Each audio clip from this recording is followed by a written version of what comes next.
ng kamatayan, lahat tayo ay doon pupunta. Hello po! Ako ba yung bagong Hindi ako bibili.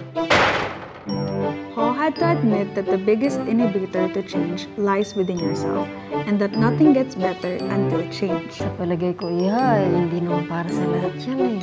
Kagaya ko, I've always done things my way. Eh, yun ang nakasanayan ko. Kahit doon ako komportable eh. Ayaw niya kaya nang pumunta sa bahay niya? Well, wala namang mawawala kung susubukan. Hihiwain po, no? Ano pong shape?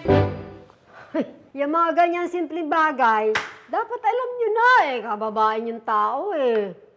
Pagdating ng araw, gagamitin nyo yan para sa mga asawa nyo. Hindi naman po kami pinanganak ng mga babae para pagsilbihan ng mga lalaki. Lolo Meli, smile!